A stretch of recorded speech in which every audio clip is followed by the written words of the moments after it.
And we are live. Wait for some people to filter in here.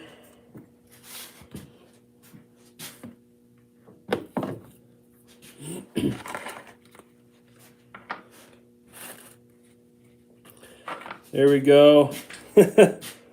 Nicholas wins. He's the first to be on the live stream. And we have 6 people. We have a show. Let me get my camera adjusted here. Metal Blueberries, Cody, Andrew, Wiley. Hey guys, how's it going? See if I look all right in the camera. Just kidding. Okay. So, now that both of you are here, we can begin.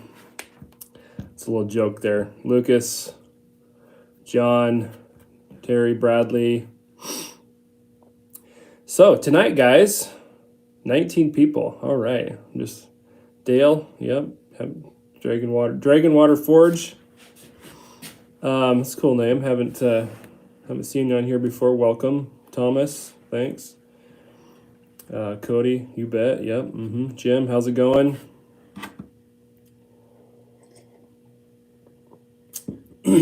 So, it's good to have you guys here. All right, I'm just goofing around.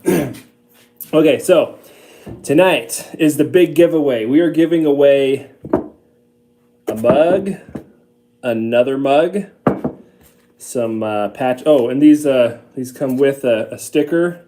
No, that goes with that one. This one is coming with a patch. We sold 7 hammers. 7 hammers on the limited deal. So somebody asked a question about how many hammers we sold. Too late for I gotta stay awake here. So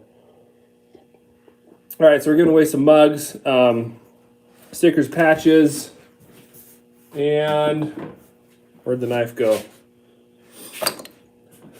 I'm giving away a knife too. Wow, I'm not prepared all of a sudden.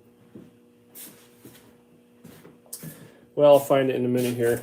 Here it is. This is the knife we made on our last build series. So, giving away like 4 different things. Plus, I'm going to go ahead and give away this book once I talk about it and give a little bit of a review.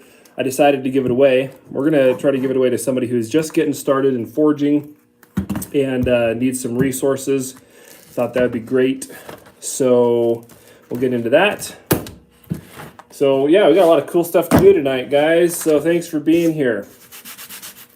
So, somebody mentioned, asked about the hammers. Yeah, we sold 7 hammers on the limited pre-order. I'm assuming a lot of guys weren't able to get in on this last pre-order, so not a big deal. We'll open it back up again probably in about a month. I'm about ready to start working on the 7 that were purchased, and I got my big. I don't know if I was talking to you guys about this or not, but I'm gonna put a big. It's a 15/16, so almost a 1-inch logo on the hammers and hatchets that says Fire Creek Forge on it. So Safety Third, how's it going? So yeah, I'm excited about that. Got that order. That'll be here within a few days probably. And Andrew, you bet. Appreciate it. So get ready to knock those out. So I'm excited. I'm excited about that. Excuse me. Wolf Party, how's it going? Yeah, so we've had more rain here in West Texas in the last month and a half or 2 months than they did like all last year. So we've been greening up around here. It's been nice, but there's some allergens in the air. Let me just say that. I have a drinking problem. Sorry. So yeah, we've all been dealing with allergies, and it's fun, but it could be worse. So the rain's nice, help the farmers out and all that kind of stuff. So what else? Yeah, I got some work done in the shop today. Working on knife orders and just trying to finish up a few things before kind of launching on stuff like the hammers and stuff. So it's always good.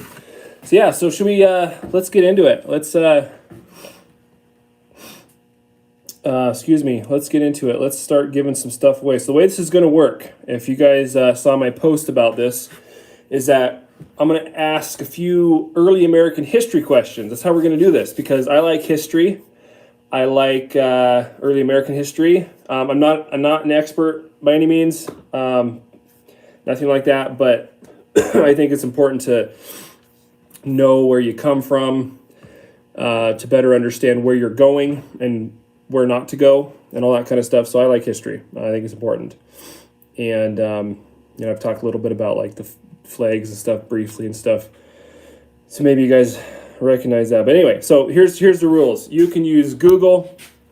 You can do whatever you need to do to get the answer. I don't care. Very, very, very lax here. Not a big deal. Purpose is to just have fun, get some stuff away, and bring up a couple of points of early American history. And so Google away, not a big deal. If you happen to have a American history buff as a friend or whatever, you can call them. Like, what's that show? I don't know. I didn't watch that show, that TV show. So let's just jump into it, shall we? Is everybody ready? Does everybody have their Google thumbs out?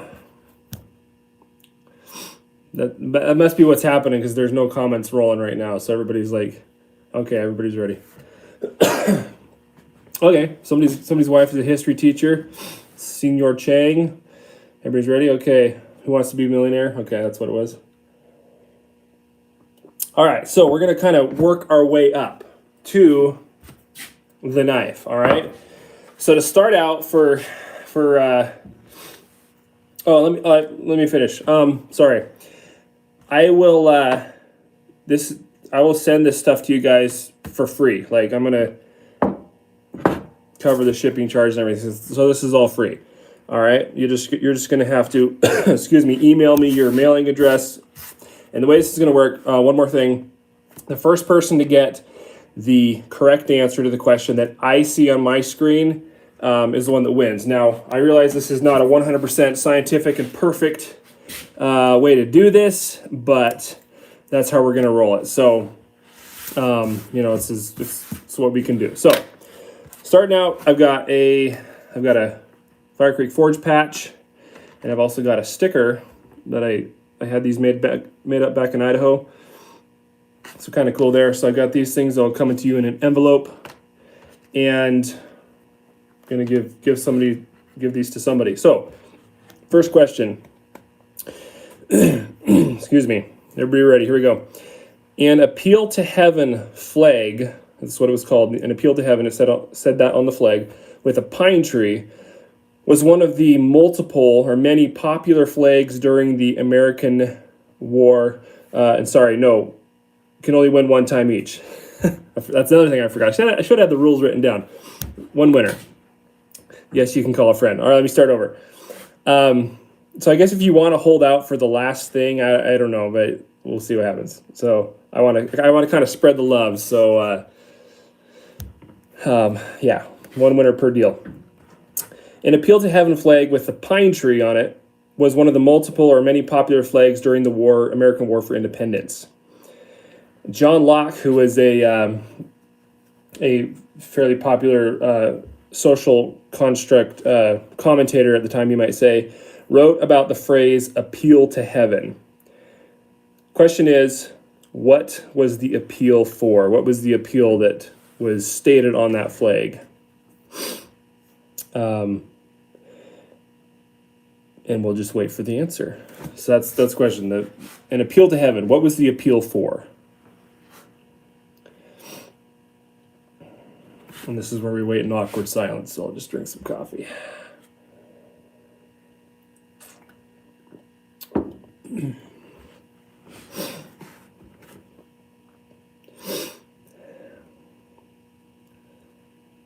We're getting some answers rolling in here.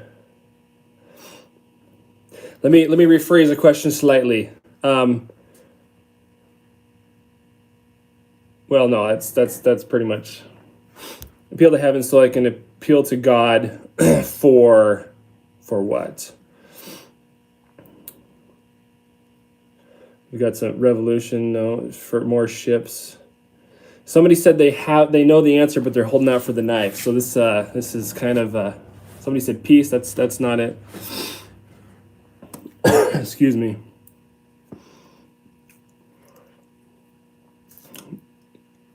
So far, nobody. Hopefully, appeal to God. Well, you're appealing to God for something, is what they were doing.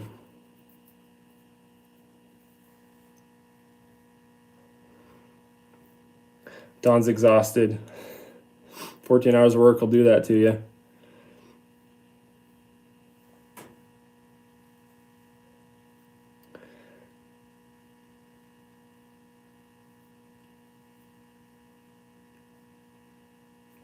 I might have made this too hard. Let me see how I can rephrase this.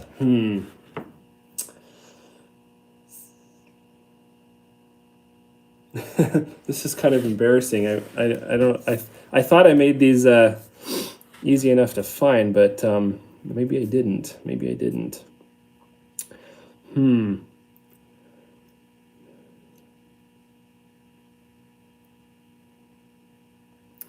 So I'll just throw some tips out, or some hints. Okay, we'll throw some hints out there. The appeal to heaven was necessary because of the injustice of their current ruler. So the appeal to God was for that which they lacked in that situation, which I just said.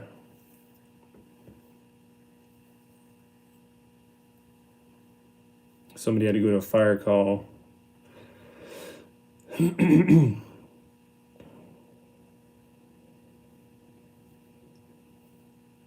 Everybody's Googling furiously. It's okay, we have all night. It's not a big deal. It really isn't.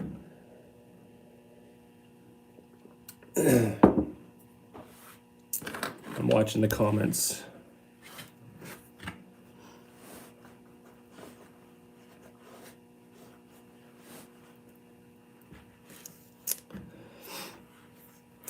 Well, I must have goofed up on somebody saying I'm going to go with Wiley right here because I think I may have made that more difficult than it should have been. I'm going to go with Wiley because the appeal to God for justice is the answer I was looking for, and that was played out in revolting against tyrants because the lack of justice. And when there's no more human courts or means to appeal for justice to, John Locke, based on history and I think Blackstone and biblical principles, man can appeal to God for justice and thereby throw off tyranny. So Wiley, if you'll email me at firecreekforge.com, give me your address, and I will mail these patches to you. Right here. These two. Sticker and a patch. All right. So, all right. Excuse me. Hopefully, I didn't screw the rest up so bad. Oh, Wiley's like, okay. But seriously, email me your address to mail that to. Oh yeah, now everybody's like, I knew that. Yeah, okay, all right. Let's try this again. Number 2. So for mug here and a sticker. Number two question. This should be really easy, guys. Okay, if y'all don't get this one in like 2 minutes, then I don't know what to tell you. All right. According to the Declaration of Independence, what is the source of a person's inalienable rights? According to the Declaration of Independence, what is the source of a person's inalienable rights?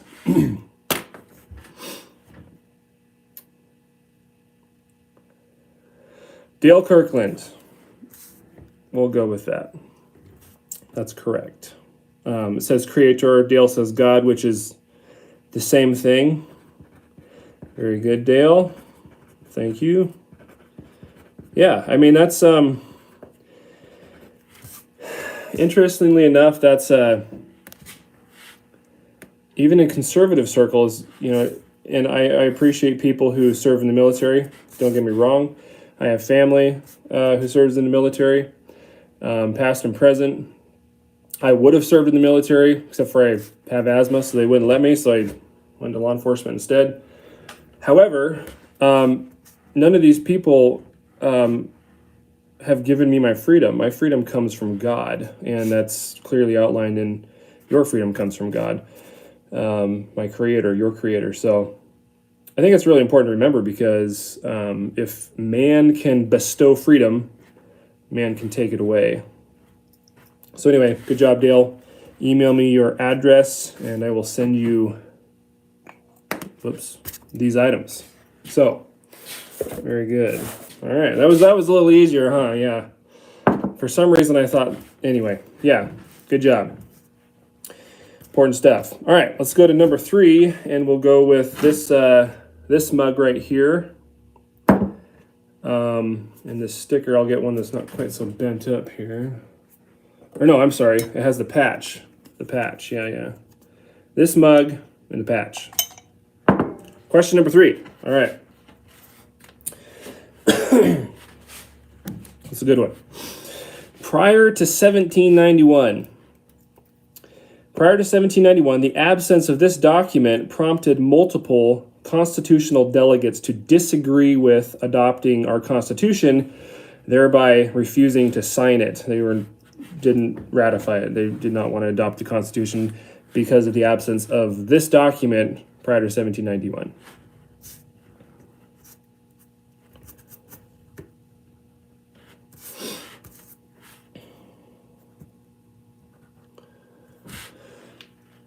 Mel Gilham, Bill of Rights.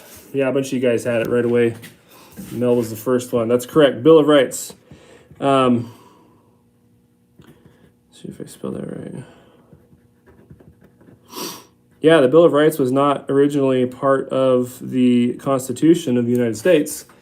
And Bill of Rights being the first 10 amendments of what is now our multiple, more than that. Yeah, and a lot of delegates were not excited about.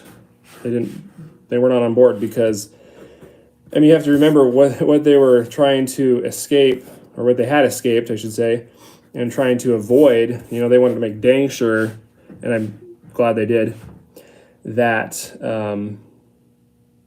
you know, just because the powers of the federal government were enumerated or are enumerated in the Constitution, it's really interesting that, like, the Founding Fathers, these guys, they understood human nature. They understood the depravity of, especially people who are in power. I mean, they had just gotten out from under it. So thank God that they had the wisdom and foresight to, you know, restrict the ability of rulers to, you know, take unto themselves all kinds of power.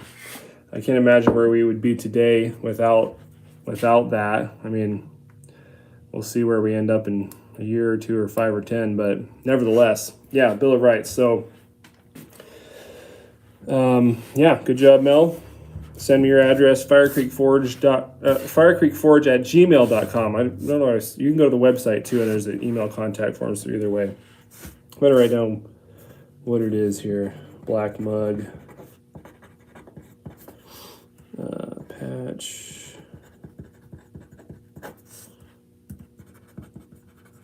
Okay, we've got one more, and that is for the knife.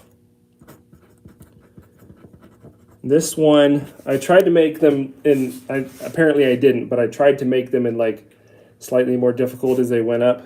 Not by much, but I don't know if I don't think I did, because apparently the first one was kind of hard.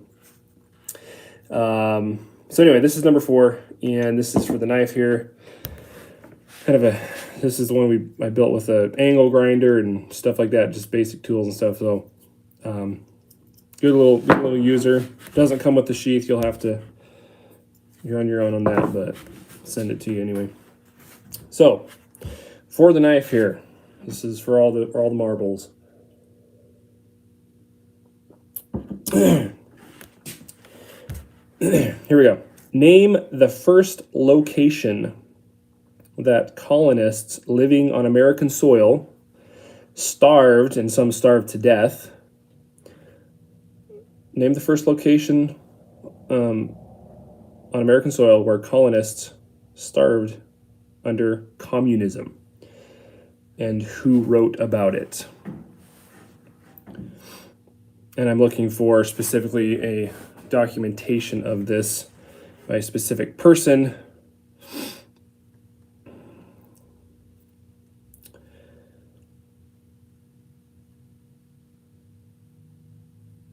And it's possible that it happened in other places too, but this is a specific one. If somebody gets it, we'll throw some hints out there. I'll give you a first hint.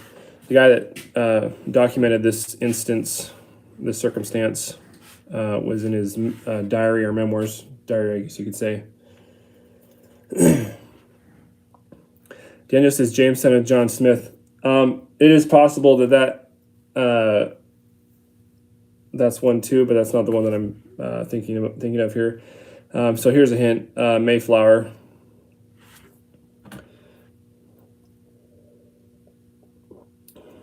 Oakland. No, is that serious? Based on your past commenting, Wolf Party, I'm guessing that's not serious. Okay, Storm of Wrenches, Plymouth. That's correct, Plymouth Colony. So now we're just looking for who wrote about it.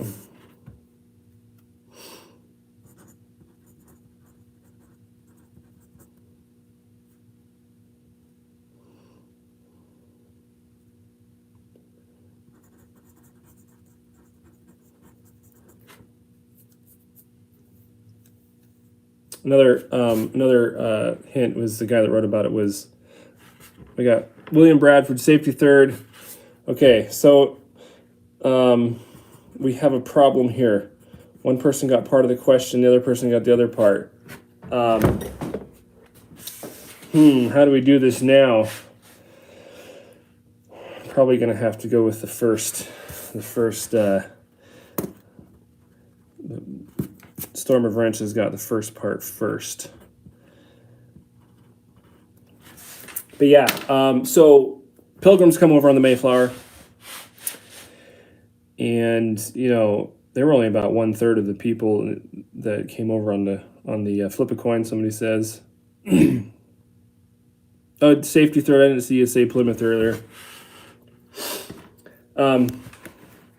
Sorry, I don't know if it came through or not, but what a dilemma. What a dilemma. Well, I have another mug I can give you guys. Dale says, give him my cup. I have another cup. It's not a big deal. It'll be all right. But I want to talk about Plymouth Colony for a second here. So the Pilgrims come over on the Mayflower, and they were only about 1/3 of the number of people that actually came over.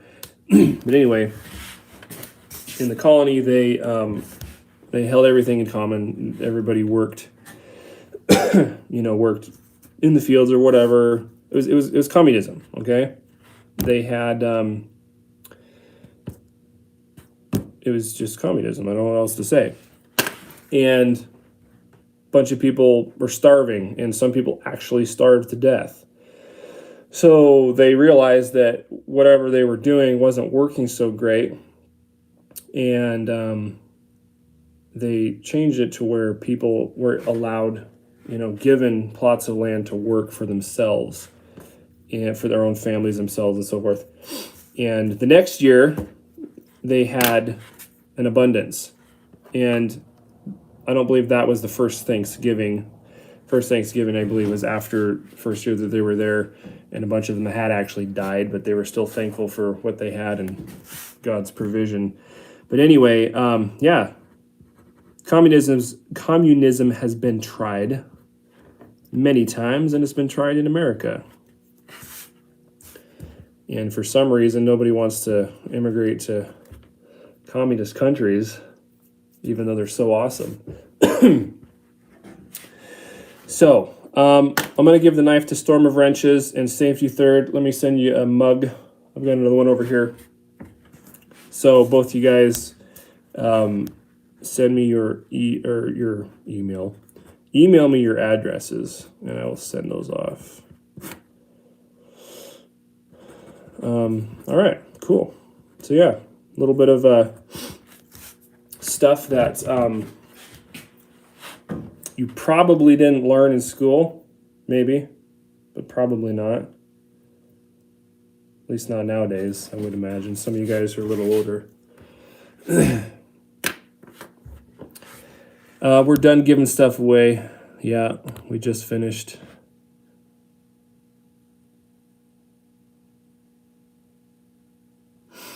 My ancestor is John Carver. Says money. How do I never can figure out this. How do I get all the messages? Whoops, I accidentally deleted somebody's message. There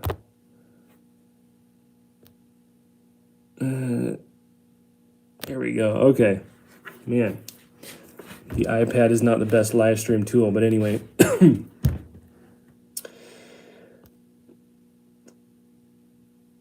Okay, so the email is firecreekforge@gmail.com.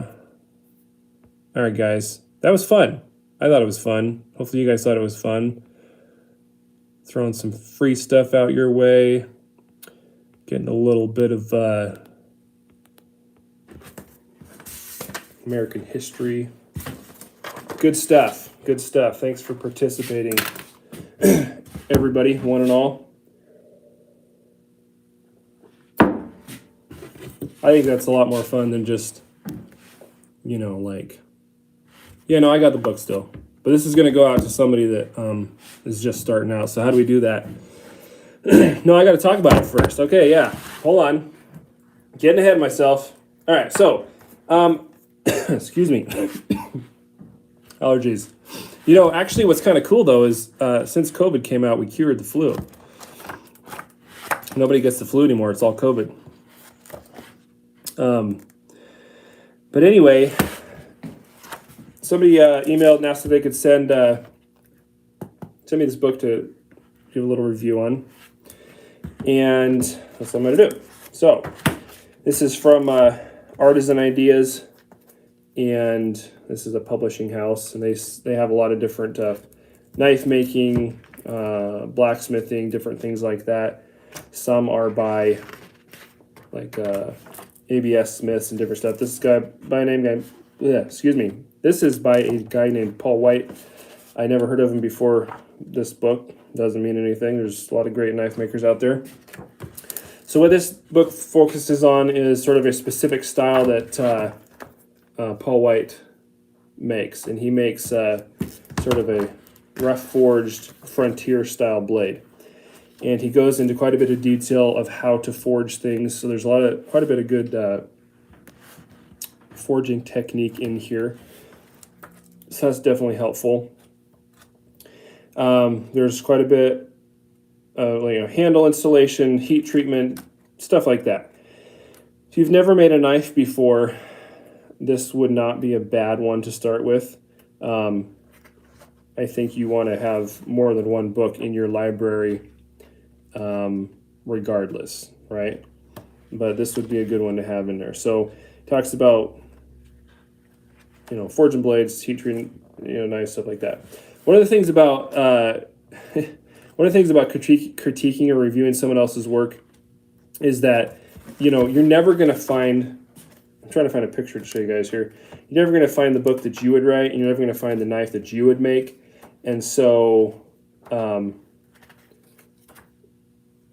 it's like you're like, oh, I wouldn't do it quite that way or whatever. But that's that's neither here nor there. But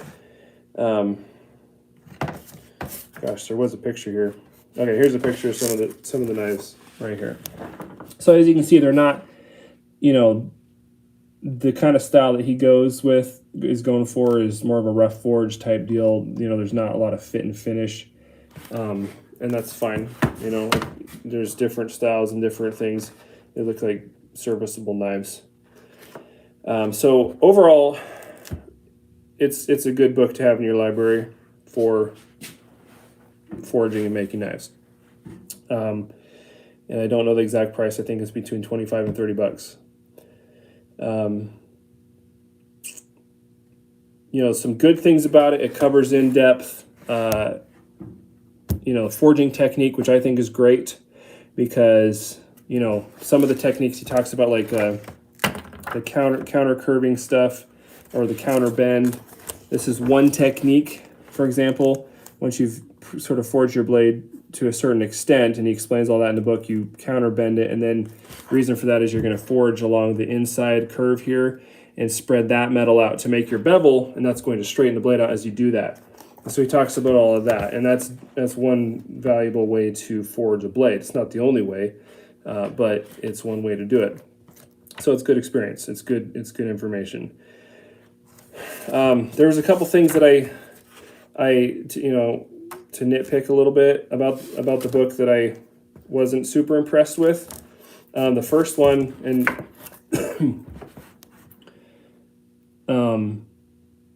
the first one is right here on the cover, and that's the fish lips that are being forged in the blade right here. Is that, horrible? I mean,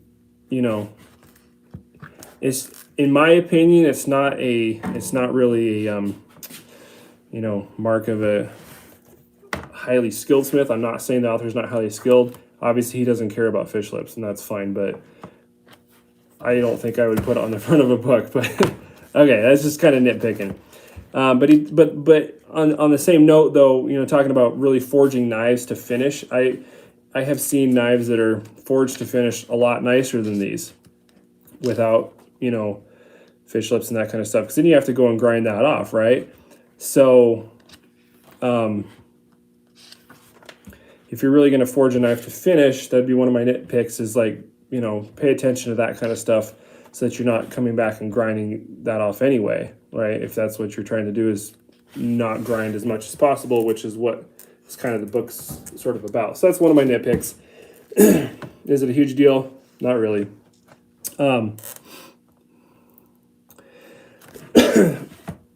Here we got a discussion.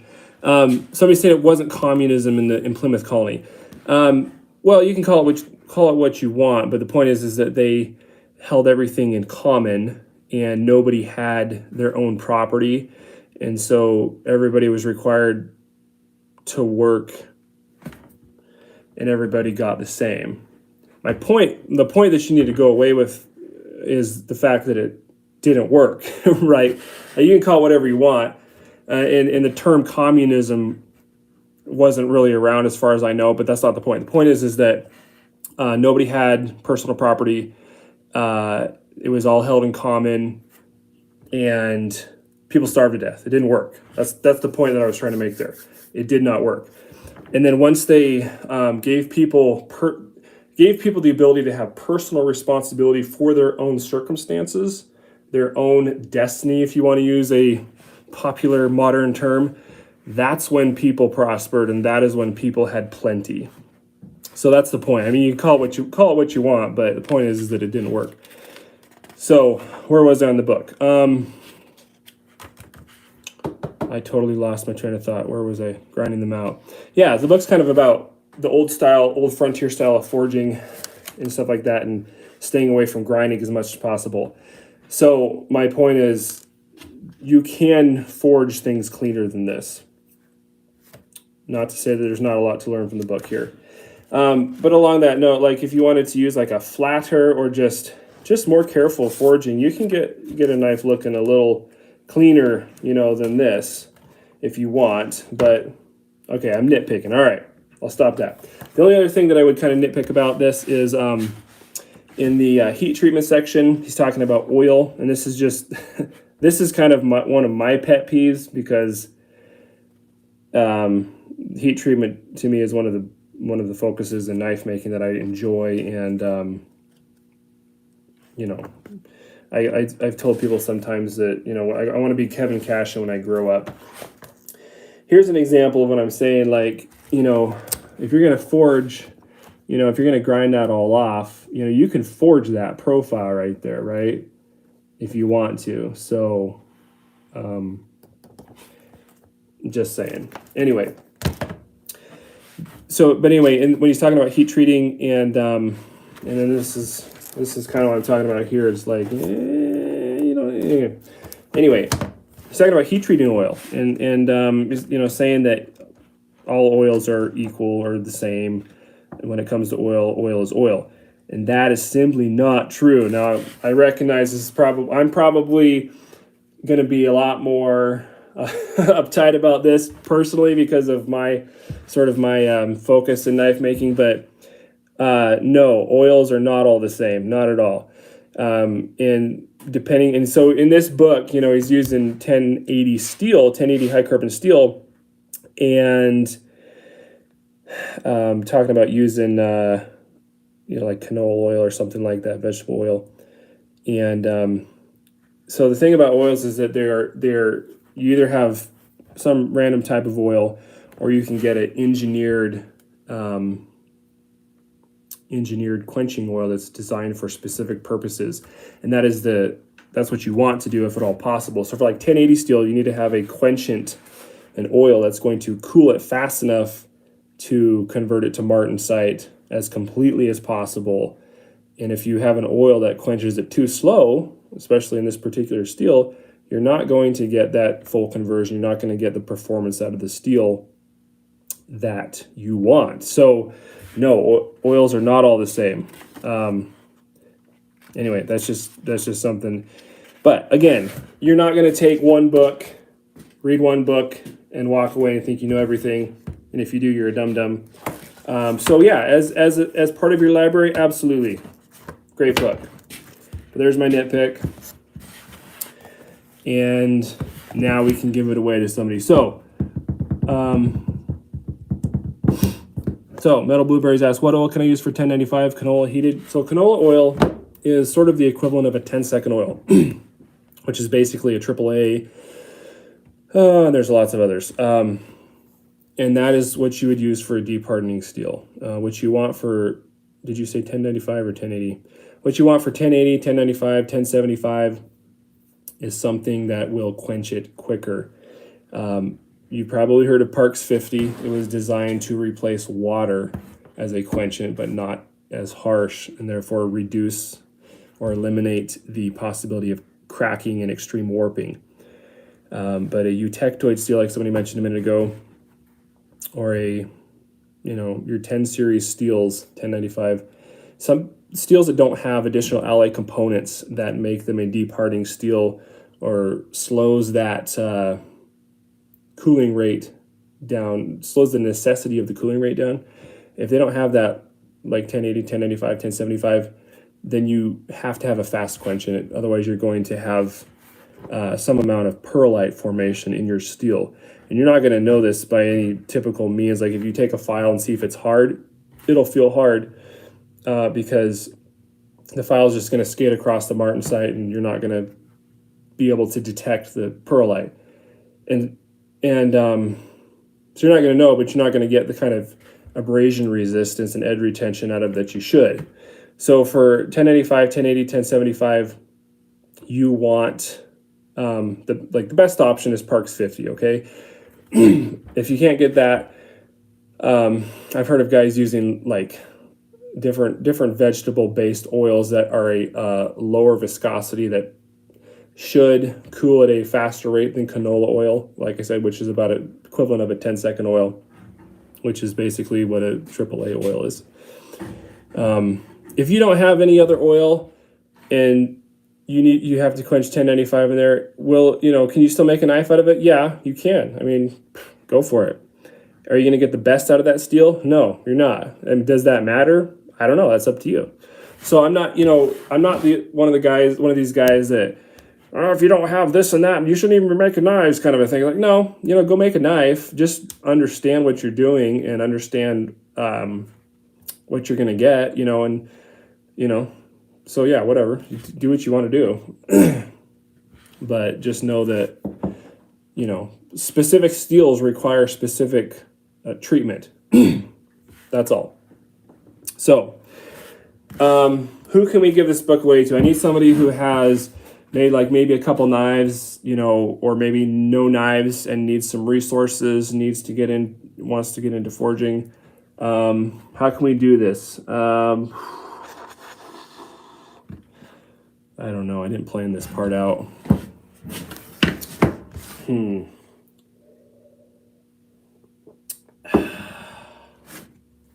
All right, let's try this.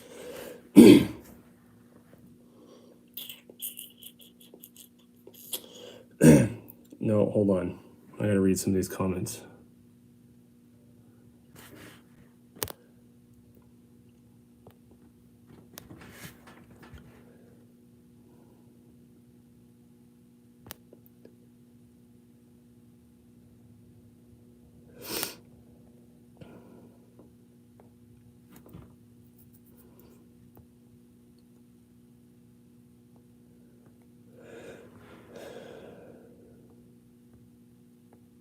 I don't know, guys.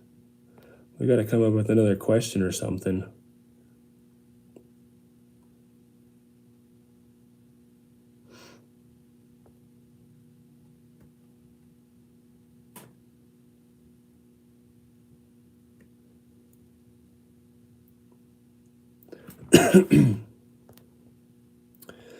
So we got a Fred. Hold on, Fred. Is that your son? 12-year-old.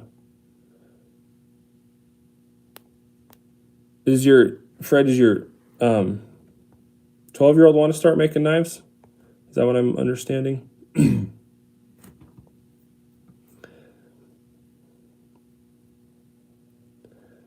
we got two people. Who's Dylan? It's all too fast for me.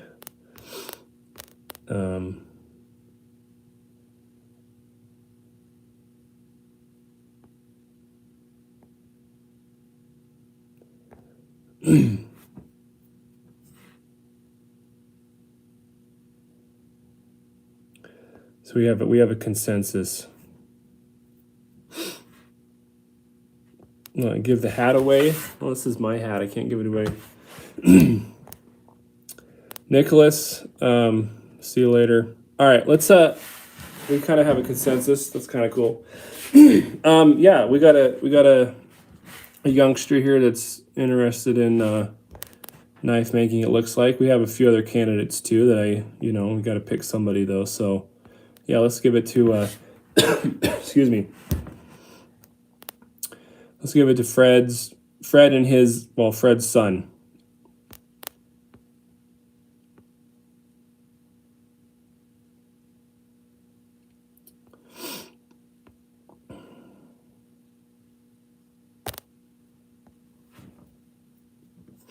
Wait, now he says give it to Dylan Wolf.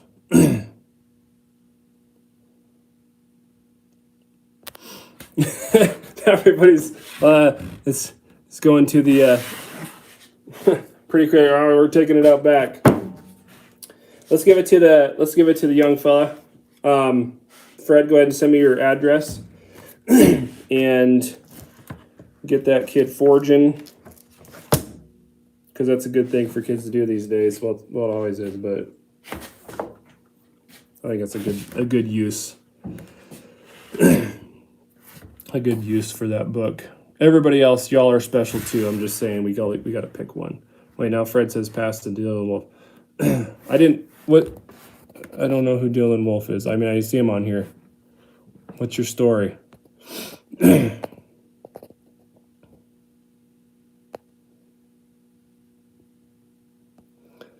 So there's like this Dylan's 13? Is that what? Oh, okay. I missed. Got it. Okay. All right. Sorry. I didn't realize we had two youngsters on here.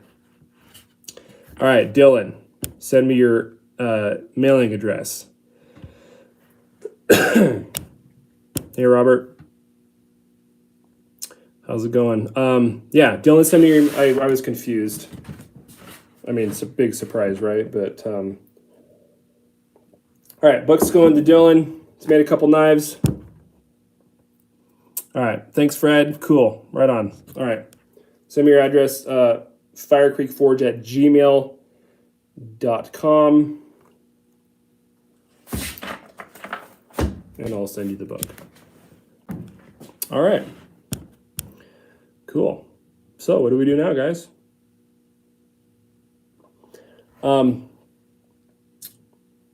We talk about knives and forging and stuff. So I know a bunch of you guys, yeah, sorry guys, I didn't realize that there was two young guys on that we were talking about. Sorry, I thought Fred's son was the young guy, and then I didn't know who Dylan was, so we'll send the book to Dylan. Need more coffee. Yeah, no kidding, right? All right. Daniel, no, I don't have the book Knife Engineering. I'll have to check that out. Storm Wrenches, have you done many historical builds? Actually, not really. I think the only ones I've actually done were the ones I did on Forged in Fire. Yeah, that's kind of it. But yeah, like Nate Dogg says, Q&A. Yeah, that's kind of where we're at now. So, and I should probably keep this down. I always say this, but I should probably keep this down to like, like an hour or something. I did not get to keep the ones from Forged in Fire.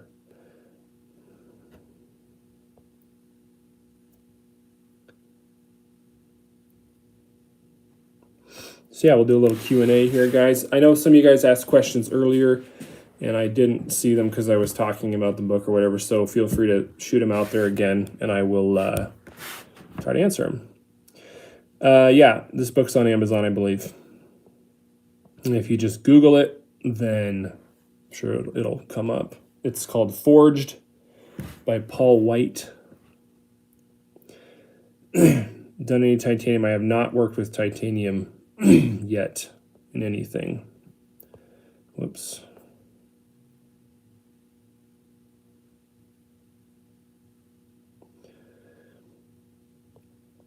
Yeah, Robert says they keep, the Forged in Fire, whatever the company is, they keep them. Although, as of a couple seasons ago, the runner-ups were getting their final weapons back, which is cool, I guess. So,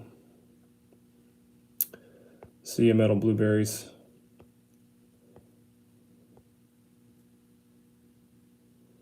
Life, liberty, and the pursuit of happiness.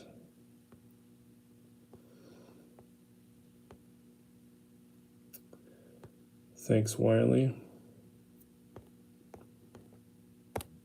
So, give you guys a little sneak or teaser. I'm working on another ball bearing knife, but I won't tell you what exactly it is.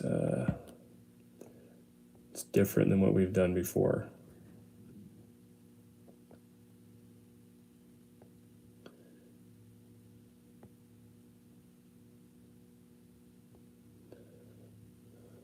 Yeah, Daniel, I'll check that book out. I'm always trying to, like, you go buy a knife book, knife making book, and they're like $30 or $40 or whatever, and I'm always like, do I really want to spend money on this? Because personally, right now, I wouldn't buy this book personally, but that's only because I've learned that stuff elsewhere, and so I'm like, okay, I need to buy something that's going to push me to the next level.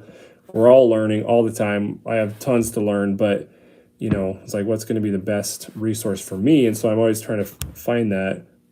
We all are. And so, and I'm trying to remember the last book that I bought, and I can't remember the name or the name of it. Anyway. Okay. All right. We got some questions here. How long have you been forging, and what is your go-to steel? Well, how long I've been forging? About 17 years, something like that. But I have not like constantly the whole time. So pretty consistently for the last 5 years. That's how long I've been forging. My go-to steel, that's a tough one. I don't really have one. I like lots of steel. I've used a lot of 01 for a lot of stock removal knives. That is my go-to steel for stock removal knives. When I do those, I've been last several months been getting into 52100. Really like that steel. I think that's going to be my go-to steel, actually. And on that note, I'll actually be eligible to take the the Journeyman Performance test through the ABS this winter, and then I have to wait another year before I can like submit knives to a panel. So, but I figured, hey, might as well get the performance test out of the way, right? So anyway, but I'm gonna use 52100. So I'm gonna start working on that eventually here soon. Okay. Is there, Dylan says, is there any capital S? I don't know what that means. I don't think so. I think he's talking about the book. I'm not sure. Brian Hirschberger, did you design your own website? I'm trying on Bluehost, but they won't assist due to selling weapons. I'm on GoDaddy, which I'm not so sure how great they are either. And I have been trying to figure out what website hosting company has their head screwed on straight, but I don't know that answer to that yet. So that's where I'm at right now. Storm of Wrenches, why did you move to Texas from Idaho? Simply because Idaho is crazy expensive and I'm not rich. So we have some space down here in this property to grow our businesses and live life and enjoy the sunshine. And Lord willing, maybe we'll move back to Idaho someday. Maybe not. Who knows? Robert Garza, integral bolster. Have I done integral bolsters? Is that what you're asking? I've done a couple. To be honest, here's a confession. I hate fitting bolsters. And so the idea of integral bolsters, which are more work in one sense, I actually like the idea a lot better, to be honest. Hey, Dog, how fine do you go on your belt grinder before hand sanding? Usually 220. Where did you get your maker's mark made? SteelStampsInc.com. So actually some guy out of Boise, Idaho. I believe it's SteelStampsInc.com. Money Fishing says, I'll forge you a knife out of W2 to trade. I don't know if I have time to make a knife to trade, to be honest. Sorry about that, though. Yeah, Storm of Wrenches. So that's a good one. Maker's Marks. Yeah, that's Steel Stamps Inc. That's the one I found. I know there's others. But that one seemed to be good. Check out the book by Jason Fry. Okay, I'll check that. Wiley's building a press. That's cool. Lucas says, I like the Viking fist axe thingy, but is it useful? I do like functional over beauty. Yeah, me too. That was actually a custom order. And so I made it to design specifications of the client. But nevertheless, it is useful. I went out, I tested it, did some chopping. And yeah, you could use it for a variety of different things. It worked just like a little hand axe. I think for some applications, the long beard would get in the way, but it would work for a lot of things. Dana says, okay, in the book, cool. W2, I don't think I've ever used W2. I've used W1. Money Fishing says, I need to get some 52100. Yeah, 52100 has been around for 100 years, more than 100 years. It's actually a good steel. It's a really good steel. When I first started trying to work with it several years ago, I didn't understand the heat treat. But what's cool about it is that your goal, well, that's a rabbit trail. I can't get into that right now. Sorry. I have several videos on a 52100 on the channel. So if you're interested, go check those out. I actually have a playlist using 52100, so it's cool.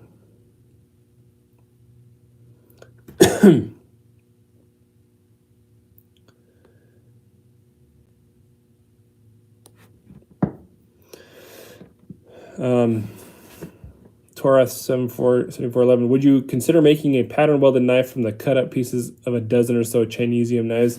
Is it even possible?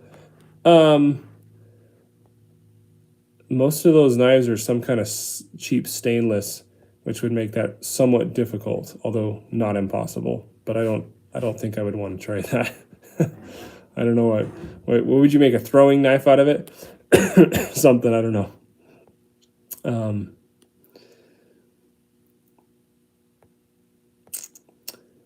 Shooterman says, what is the best anvil to start with? I use a 70-pound hunk of steel. It is milled, so it is flat, but there's a lot of bounce back and rings. Stupid loud.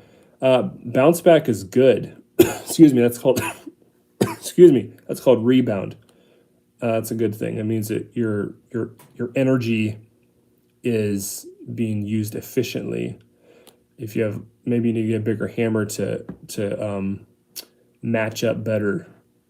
If you have a good size anvil and a little tiny hammer, I don't know what size of hammer you have, but if it's small and it's going to rebound more than it needs to, which means if you get a bigger hammer, it's going to expend more of that energy into your work. And so kind of experiment with that a little bit.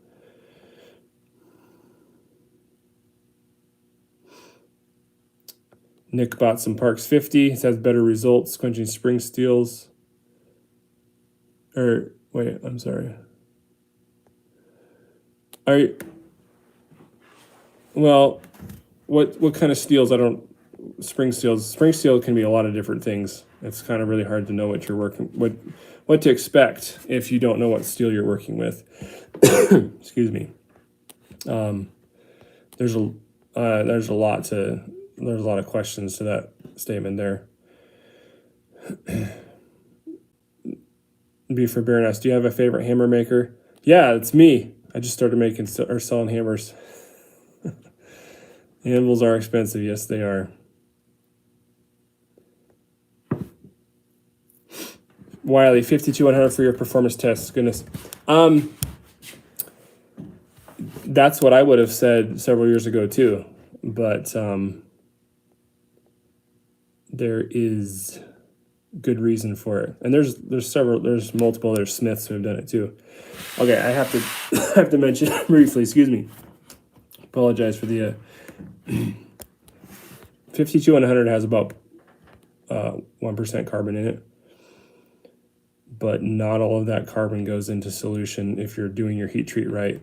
So essentially, what your goal is to essentially have a medium to high carbon steel, so between 0.6 and 0.8% carbon in solution, and the rest is carbides dispersed throughout the steel, which are very good for edge retention for abrasion resistance, but they're not affecting the steel in any other way. So essentially, you can have a steel that behaves toughness wise like 1060 or 1080, but it has that extra carbon for the abrasion resistance, and that's the goal that you're going for with 52100, and it is super tough for that reason. And the chromium content in at 1.5% helps with that because it slows down the diffusion of that carbon during the heat treat process. And so for example, like 1080, you bring it up to austenizing temperature, your carbon's all in there. You don't have, you don't have anything slowing it down. So that's a little bit on that there.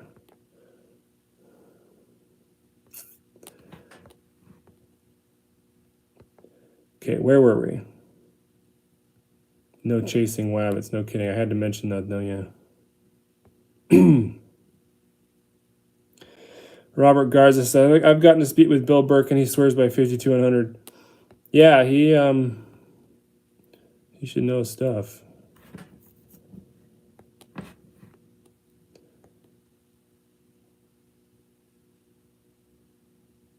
Forge, that's what we do. We forge friendships through forging. Yeah. Yeah. Tyler Wood is very late. That's what he said. Chris Farley says dual quench plus cryo makes sharp 5200 blades. Yeah, you can cryo 5200. You can cryo 01, 1095 and get get some extra results out of it. I don't know. Well, sorry, I mean sub-zero quench, like in dry ice, and you could cryo in liquid nitrogen too. You're gonna get a little bit out of it, but the whole goal with 5200 is not putting all that carbon into solution, and if you do that correctly, you don't need to sub-zero or cryo it.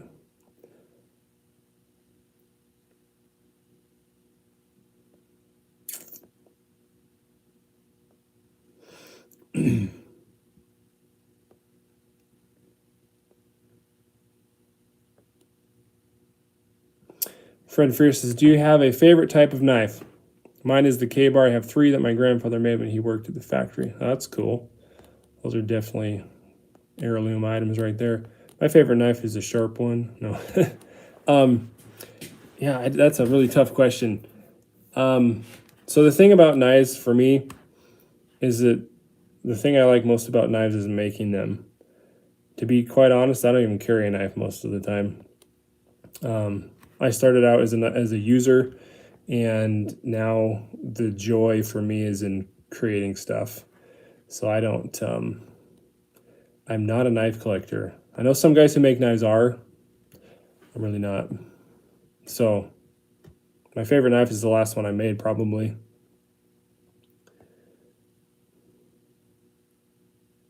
Robert says, are you going for your ABS master class at some point? Yeah, that'll be, I don't have any plans to like go as hard and fast as I can, but at some point that would be cool. Like I mentioned earlier, I barely, just this winter, I'll be eligible to just do the performance test for the journeyman level, and then I would still have to wait another year to present. You have to present 5 knives to a panel of judges. Excuse me, and before you can test for the actual rating of journeyman. So it's I've just been paying dues the last couple of years and making knives. Nate Dog says, are you still sponsored by Empire Braces? That's a great question.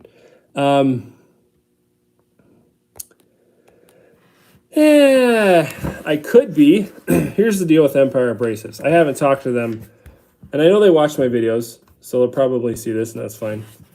At least they watch some of my videos. Here's the deal. Here's the deal, guys. They have the best ceramic belts that I have used. They last the longest. They cut really well, and that is a fact. Here's the deal. I can't promote a product that I wouldn't use myself. All right. I am not going to try to sell you something just because somebody's paying me to sell it. Okay. It's just not going to happen.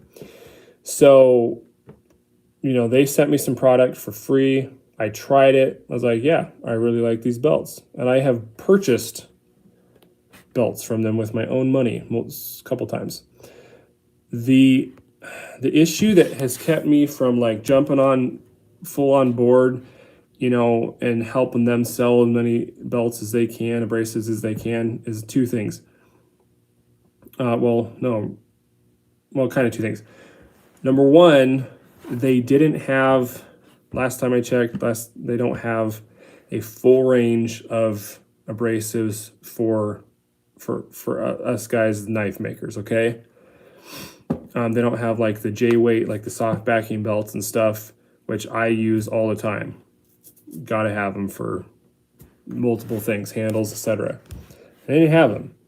And I kind of asked them about it a couple times, like, guys, this is kind of important for knife makers. If you're trying to market to knife makers, then this would be a really good thing to have.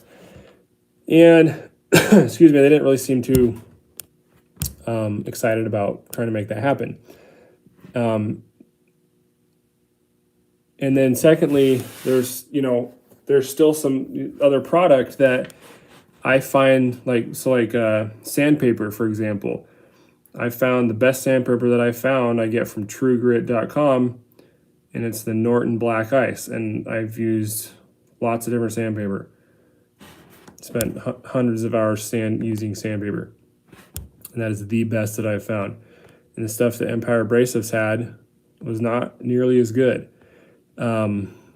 So you'll notice in the videos that they sponsored, I'm pitching the ceramic belts, and I don't, and I think I've bought some of their cutoff wheels, and those work fine.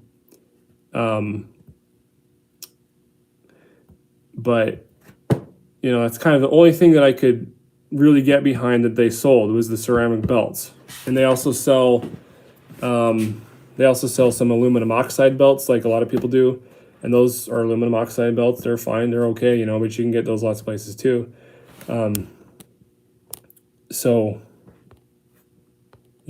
my point is that to get a full range of product for the knife maker, and then be able to get like the best stuff. And I know it's not possible for every company. So that's probably what makes me not a very good candidate for a sponsorship. But I just can't pitch stuff that I wouldn't use personally, the best thing that I found, Does that make sense, guys? Hopefully.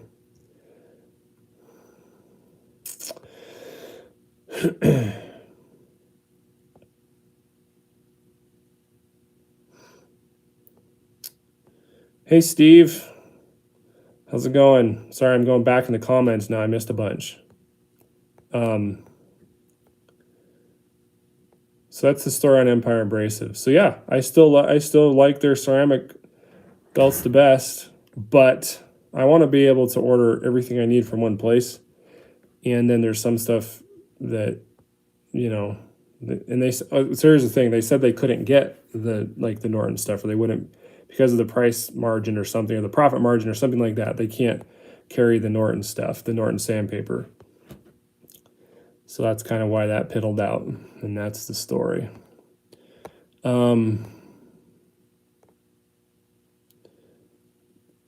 Where are we at here? Wiley says, don't get me wrong, I know 5200 is a fantastic steel. I've heard horror stories about how often they fail in the quench. Excuse me. Every steel has its quirks. Every steel has its nuances, and that's one reason why a lot of knife makers, experienced knife makers, recommend picking one steel and just sticking with that for at least a while, and just getting to know that steel and its ins and outs, and work with that steel, which I think is good advice. I'm the kind of guy that I like to try different stuff and research and all this kind of stuff. So I've used a bunch of different steels, but I think that's also helped me kind of narrow down what I want to work with too.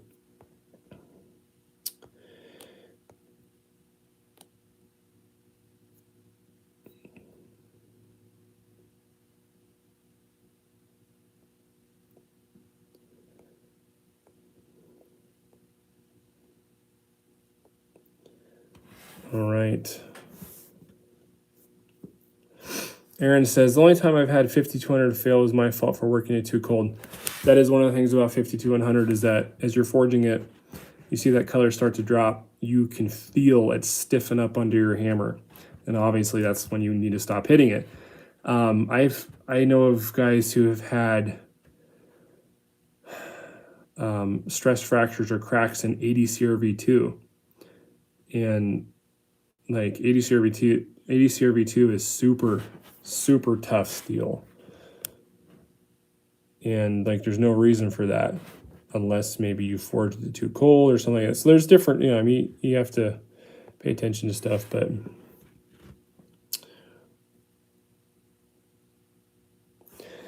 so there's a few questions there. We've been on here for almost 70 minutes.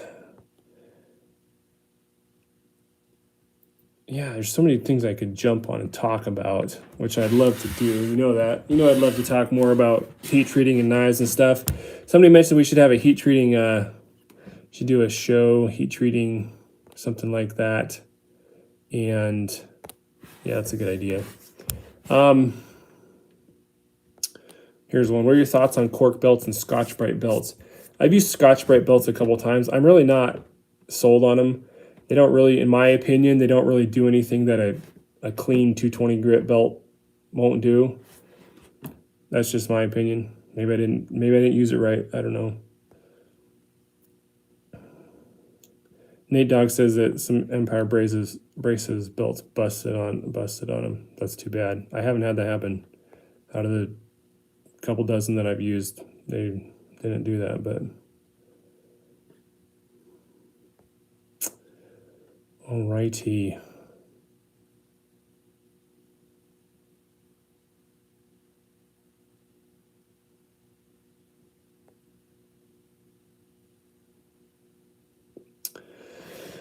Nate Dogg says, how'd the hammer pre-sale go? We sold 7 hammers first time around here, and I was thinking like on 10 maybe. I had it open for 15, so.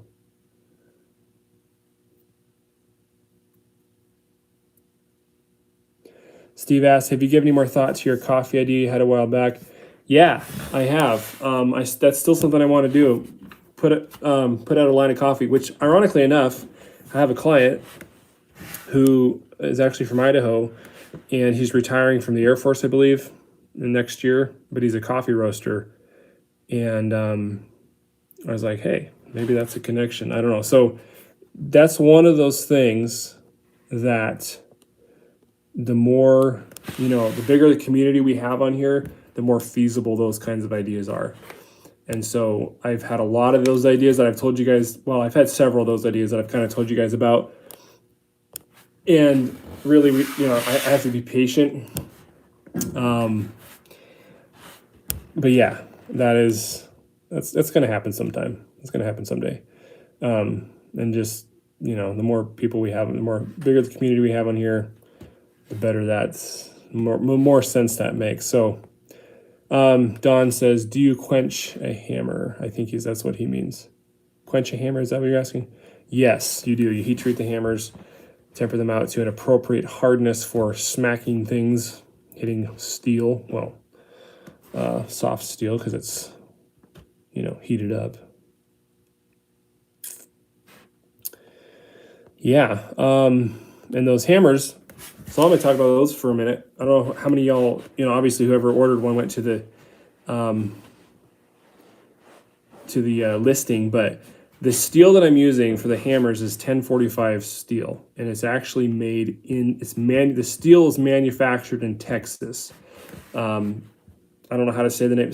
Seguin, Texas. It's a city in Texas. I don't know how to say it exactly, but I thought that was pretty cool. And the reason I know that is because I got the data sheets from the supplier.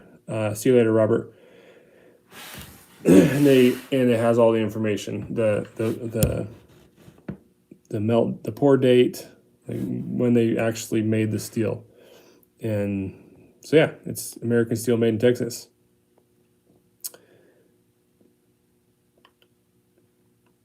Nate Dogg says, you should make swag available on your website. I won't buy on Etsy. Yeah, I don't have any swag on Etsy anymore. We had a t-shirt shop, kind of, and we closed it down because it was... Okay, Tyler says it's pronounced Saugeen. Okay, so Saugeen. That's where the hammer steel was manufactured. Yeah, the Etsy shop is no more. And the problem is that I have to find, talking about swag t-shirts and stuff, I really want to get that going, but I have to figure out how to do that in all my extra spare time, but I'll figure it out eventually here. Anyway, I appreciate it, guys. As always, it's been really fun. I enjoy this. I hope you guys enjoy it too. It was fun. Gave some stuff away, so everybody's got their emails or their addresses sent to me, and we'll get that sent off. And I really enjoyed talking about knives and bladesmithing, so we'll definitely do it again. And appreciate you guys watching. Stay tuned.